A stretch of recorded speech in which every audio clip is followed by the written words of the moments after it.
اللهم صل على محمد وعلى آل محمد كما صليت على إبراهيم وعلى آل إبراهيم إنك حميد مجيد. اللهم بارك على محمد وعلى آل محمد كما باركت على إبراهيم وعلى آل إبراهيم انک حمید مجید. رمضان المبارک میں درس حدیث کا نہایت مبارک سلسلہ جاری ہے.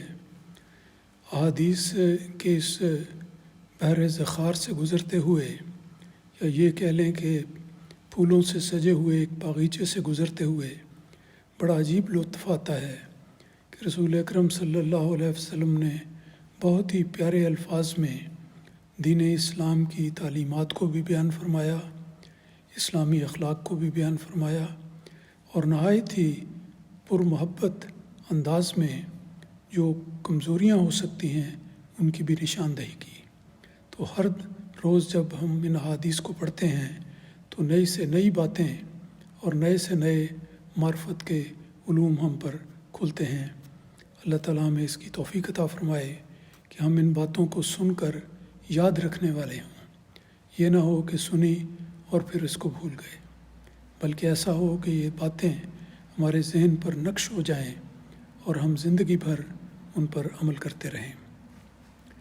آج کے درس کی پہلی حدیث یہ ہے کہ رسول خدا صلی اللہ علیہ وسلم نے فرمایا، اِنَّ لِكُلِّ دِینٍ خُلُقًا، کہ اے لوگو یاد رکھو کہ ہر دین کا ایک امتیازی خلق ہوتا ہے. وخلق الاسلام الحیاء، اور اسلام کا امتیازی خلق حیا ہے. یہ دیکھیں، دو چھوٹے چھوٹے فقرات میں، جملوں میں رسول پاک صلی اللہ علیہ وسلم نے کس طرح اسلام کی برتری اور فوقیت کا بیان فرمایا ہے. آپ نے فرمایا دنیا میں مختلف دین ہیں، ہر دین کی کچھ تعلیمات ہیں، کچھ ڈوز اینڈ ڈونٹس بیان کیے جاتے ہیں کہ یہ کرو یہ نہ کرو. کوئی ایک امتیازی خلق ہوتا ہے ہر مذہب کا. ان مذہب کے ماننے والوں کو پوچھا جائے تو کوئی نہ کوئی بات وہ ضرور بیان کرتے ہیں. تو اگر کوئی یہ سوال کرے کہ اسلام کا خلق کیا ہے، امتیازی بات کون سی ہے، تو اس کا جواب اس حدیث میں رسول پاک صلی اللہ علیہ وسلم نے دیا ہے کہ وہ خلق الاسلام الحیاء ہو، کہ اسلام کا امتیازی خلق حیا کرنا ہے، پاکیزگی ہے، اللہ تعالیٰ کا احترام اور محبت ہے، برائی سے نفرت ہے، سچائی سے محبت ہے، لوگوں سے حسن سلوک ہے، دشمنوں کے ساتھ بھی عام طور پر کوئی بدسلوکی نہیں کی جاتی، پڑوسیوں کا خیال رکھا جاتا ہے، رشتہ داروں پر احسان کیا جاتا ہے، تو اور بچوں کا خیال کیا جاتا ہے. بے شمار اچھائی کی باتیں ہیں جو اسلام میں بیان کی گئی ہیں. تو ایک لفظ میں الحیا بیان کیا گیا کہ امتیازی خلق اسلام کا حیا ہے. اس میں ہے کہ برائی سے اور برے اخلاق سے انسان کو نفرت ہو، گناہ سے نفرت ہو، اور اس کے مقابل پر سچائی سے ایک محبت ہو، اور ہمیشہ انسان سچائی کو اختیار کرتا رہے. حضرت مسیح موعود علیہ الصلوۃ والسلام نے ایک جگہ اپنی کتاب میں ارشاد فرمایا کہ ہر ایک نیکی کی راہ اختیار کرو، نہ معلوم تم کس راہ سے قبول کیے جاؤ. یہ فقرہ بہت ہی قابل توجہ ہے، اور ایسا فقرہ ہے کہ ہمیں چاہیے کہ ہم اسے یاد کریں اور یہ فقرہ ہمیشہ ہمارے دل پر نقش ہو جائے. آپ نے فرمایا ہر ایک نیکی کی راہ اختیار کرو. نیکی کی راہیں بے شمار ہیں، اسلام کی اعلیٰ تعلیمات بے انتہا ہیں. سب باتوں کا علم حاصل کرتے ہوئے جتنی اللہ تعالیٰ توفیق دے، امکانی حد تک ہر نیکی کی راہ پر چلنے کی کوشش کرو، اس کو اختیار کرو. اور اس کے مقابل پر جو خرابی کی باتیں ہیں ان سے بچنا بھی ضروری ہے. تو مثبت اور منفی دونوں قسم کی تعلیمات دی گئی ہیں، اور فرمایا گیا ہے کہ اسلام کا امتیازی خلق حیا ہے. اس کے بڑے وسیع مضامین ہیں جس کا میں نے اختصار سے ذکر کیا گیا ہے. تو اس بات کو ہمیشہ مد نظر رکھنا چاہیے اور اس کے مطابق عمل کرنا چاہیے.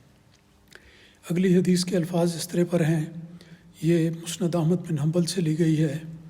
الفاظ ہیں کہ رسول پاک صلی اللہ علیہ وسلم نے بیان فرمایا، مفتاح الجنت الصلاۃ و مفتاح الصلاۃ الطہور۔ دیکھیں اسی طرح جیسے پچھلی حدیث میں گزرا، دو چھوٹے چھوٹے فقرات ہیں اور اس میں معانی کے سمندر کو قید کر دیا گیا ہے۔ رسول پاک صلی اللہ علیہ وسلم نے کیا خوبصورت فرمایا، مفتاح الجنت الصلاۃ۔ دیکھیں قرآن مجید میں اللہ تعالیٰ نے مومنوں کے لیے جنت کا وعدہ کیا ہے، تو جنت ایک گویا محل کی طرح ہے۔ تو رسول پاک صلی اللہ علیہ وسلم فرماتے ہیں کہ اس جنت کے محل میں جانے کی چابی کیا ہے؟ چابی نہ ہو تو انسان نہ چھوٹے مکان میں جا سکتا ہے، نہ بڑے مکان میں جا سکتا ہے۔ ہر عمارت کے اندر ہر بلند مقام کو حاصل کرنے کے لیے ایک چابی کی ضرورت ہوتی ہے، جب تک وہ نہ ہو انسان اندر نہیں جا سکتا۔ تو جنت میں جانے کی نشانی کیا ہے؟ مفتاح الجنت الصلاۃ۔ آپ نے فرمایا کہ صلاۃ، نماز کا قیام، نماز کی باقاعدگی، اور نماز کو اس طرح محبت کے ساتھ ادا کرنا، جیسا کہ ایک دوسری حدیث میں آتا ہے کہ نماز کی اس طرح مثال ہے اور مومن کے دل کی، کہ مومن جب مسجد میں نماز پڑھنے کے لیے آتا ہے اور پھر جاتے ہوئے ایسا ہوتا ہے کہ اس کا جسم تو دنیاوی ضروریات پوری کرنے کے لیے چلتا ہے، کام کرنے ہیں، پڑھنا ہے، لکھنا ہے، بہت سارے کام ہوتے ہیں، لیکن مسجد کی محبت اس کے دل میں اس قدر جاگزی ہوتی ہے کہ وہ شخص مسجد سے چلا بھی جاتا ہے تو اس کا دل مسجد کے اندر لٹکا رہتا ہے۔ کتنی پیاری مثال ہے۔ اور ہمیں کبھی مسجد سے نکلتے ہوئے یہ سوچنا چاہیے کہ مسجد سے تو ہم جا رہے ہیں، نماز ادا کر لی ہے، درس ہم نے سن لیا ہے، اس کے بعد اگر ہماری محبت مسجد کے ساتھ وابستہ ہے تو یوں محسوس ہونا چاہیے کہ جیسا میرا جسم جا رہا ہے لیکن میرا دل مسجد کے اندر لٹکا ہوا ہے۔ بہت ہی پیاری مثال ہے، اس پر جتنا غور کریں اور جتنا اس ارشاد کی روشنی میں اپنا جائزہ لیں، انسان کے لیے فائدہ ہی فائدہ ہے۔ حدیث کا دوسرا حصہ یہ ہے کہ فرمایا وَمِفْتَاحُ الصَّلَاةِ الطُّہُورُ۔ پہلے بھی ایک چابی کا ذکر ہوا کہ ایک جنت کی چابی کیا ہے، اب فرمایا کہ صلاۃ جو اسلام کے بنیادی حکموں میں سے ہے اور ایک ایسا حکم ہے جس کے بغیر کوئی شخص مسلمان ہو نہیں سکتا، یا اگر وہ اس کی پابندی نہ کرے تو مسلمان رہ نہیں سکتا۔ فرمایا مفتاح الصلاۃ، صلاۃ کی مفتاح، اس کی چابی کیا ہے؟ الطہور، پاکیزگی۔ پاکیزگی کے لیے دیکھیں اسلام نے وضو کا حکم دیا ہے۔ ہر نماز باوضو حالت میں ادا کرنی چاہیے۔ وضو کے کچھ ارکان ہیں، انسان ہاتھ دھوتا ہے اور پھر ناک میں پانی ڈالتا ہے، منہ کو دھوتا ہے، صاف کرتا ہے، پھر چہرے کو، پھر بازوؤں کو، کونی تک، پھر پاؤں کو دھوتا ہے، ٹخنوں تک، یعنی وہ شامل ہیں اس میں۔ تو گویا اسلام نے اس نماز کی چابی طہور کو قرار دیا، پاکیزگی کو۔ تو جہاں جسم کی پاکیزگی ایک عمل نظر آتا ہے، اسی کے ساتھ روح کی پاکیزگی بھی لازم و ملزوم ہے۔ اگر انسان وضو تو کر لے لیکن اپنے دنیاوی خیالات کے ساتھ آ کے نماز ادا کرے تو وہ طہور کے نیچے نہیں آتا، پاکیزگی کی صورت اس انسان میں نظر نہیں آتی۔ نماز کے لیے کھڑا ہے اور اپنے بینک بیلنس کا حساب کر رہا ہے۔ ایک طالب علم نماز کے لیے کھڑا ہے، وہ اپنی کتابوں میں گم ہے کہ اتنا پڑھ لیا ہے، اتنا پڑھنا ہے، یہ کیا مسئلہ ہے، وہ کیا مسئلہ ہے۔ کوئی تاجر ہے، وہ نماز کے لیے آتا ہے، نماز شروع کر دی ہے، دھیان اس کا حساب میں ہے کہ آج کتنا سودا بکا، کتنا باقی رہ گیا، کتنا نفع ہوا، کتنا نقصان ہوا۔ اگر یہ باتیں، یہ سوچ انسان کے ساتھ ہو تو اس کی ذہنی پاکیزگی اسے نصیب نہیں ہوتی۔ تو رسول پاک صلی اللہ علیہ وسلم نے دیکھیں ایک لفظ میں جسمانی، اخلاقی اور انسان کی ذہنی پاکیزگی کا بھی خاص طور پر ذکر کیا ہے۔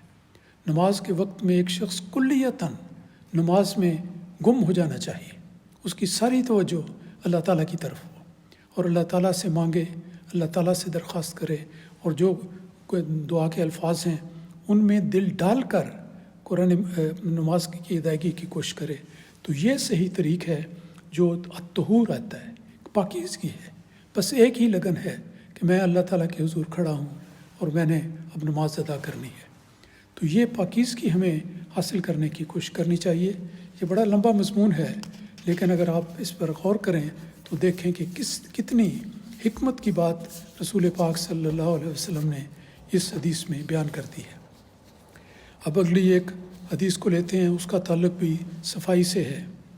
رسول پاک صلی اللہ علیہ وسلم نے فرمایا کہ یہ جو نماز سے پہلے دانتوں کی صفائی، مسواک کا استعمال یا ٹوتھ برش کا استعمال، یہ اپنے منہ کو صاف کرتا ہے، لیکن فرمایا السواک مطہرۃ للفم، یہ تمہارے منہوں کو صاف کرنے کا ایک ذریعہ ہے۔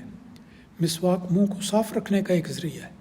تو مسواک جس طرح کی بھی ہو، ٹوتھ برش ہو، منجن ہو، کسی طرح بھی اپنے منہ کو اچھی طرح صاف کرنا تاکہ اس کے اندر کسی قسم کی بدبو نہ ہو، نہ انسان کا ذہن مشوش ہو اور نہ یہ ہو کہ ساتھ کھڑا ہونے والا آدمی محسوس کرے کہ اس آدمی سے کے منہ سے بدبو آتی ہے، تو دوسروں کو اس ابتلا میں ڈالنا نہیں چاہیے۔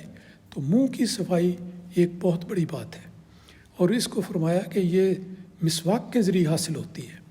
اور دوسرا فرمایا مرضات للرب، کہ یہ صفائی جو منہ کی ہے، لباس کی ہے، ہاتھوں کی ہے، پاؤں کی ہے، سارے جسم کی ہے، یہ صفائی کا مضمون ایسا ہے کہ فرمایا مرضات للرب، کہ یہ اللہ تعالیٰ کو بہت ہی پسند ہے۔